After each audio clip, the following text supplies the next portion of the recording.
This is the process shot. I'm Michael. I'm stuck in a haunted movie theater, and I've seen Alien from LA, a sort of sci-fi-ish, fantasy-ish, adventure movie-ish, from 1988, directed by Albert Pyun. It follows Wanda, a young woman down on her luck, from her social life to her various fears and anxieties to her basic physical appearance. Matters are made worse when she receives a letter claiming that her father, an archaeologist, has died after falling down a bottomless pit.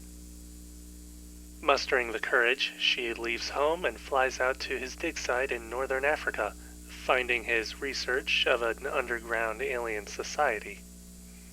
Wanda herself comes face to face with this world after falling down the same pit, landing miles beneath the surface of the Earth. Needless to say, things only escalate from there as she searches for her father, who is not only alive, but under arrest, believed to be a spy sent from above. Soon enough, the same is said about Wanda. This movie feels like it could be a fun adventure through uncharted territories with an ongoing race against time or a chase of some sort. Instead, what we get is more along the lines of a slower journey from point A to point B, taking its time to progress through the story, if not ignore the main premise at a few points.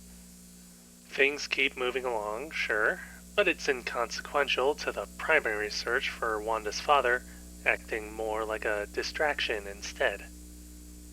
It seems as if the filmmakers were more interested in world building than story progression, resulting in a number of different places being seen, but few of which actually matter to the story, which is further flawed by how much it returns to a sort of status quo between the major events, basically resetting itself after it seems like something important has just happened. To top this off is Wanda herself, who, despite being the main character, is pretty much just pushed along through her own story while everything else happens around her. That all said, there is still a good amount in the film's favor, ironically thanks to the world building going on. There really does seem to be more than a passing amount of detail and attention put into this environment, almost like a cyberpunk dystopia, but covered in dust and grime and with even less sunlight.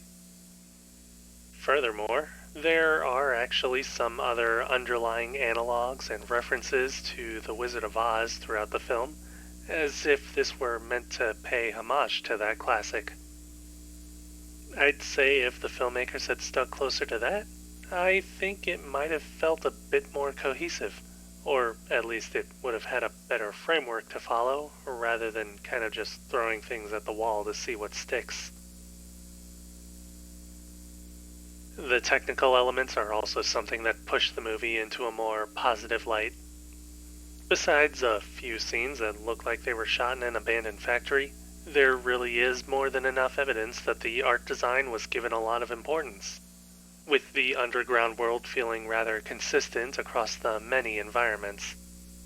Granted, they can feel samey at some points, but that counts in my book, especially given that these are large physical settings that aren't trying to cut corners anywhere. Anyways, cinematography is also a highlight here, giving this world a moody look through creative use of light and shadows, and especially colored lighting. The framing of scenes also serves to better accentuate the dystopia imagery and the general state of living for all these people. There are even a few shots that are truly stylized, though, in retrospect, I think they're more for the sake of looking cool rather than anything else. Regardless, it goes to show that the filmmakers did have some interesting ideas going into the film, and if you go into it with a less serious mindset, it does make for a pretty fun ride. I just wish that the script had a bit more refinement before they started shooting.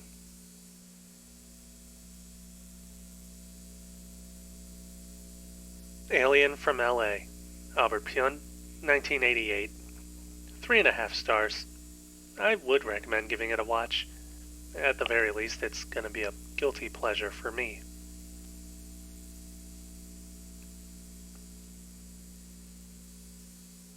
That's it for this review. If you liked it, leave a like. If you have something to add, leave a comment. Subscribe to the channel for more reviews. It is kind of fun to watch the movie and think of it as a newer Wizard of Oz. Then again, it could have also been a better, newer Wizard of Oz. Alternatively, it could have been the actual Wizard of Oz. Come to think of it, I haven't seen that one while I've been stuck here.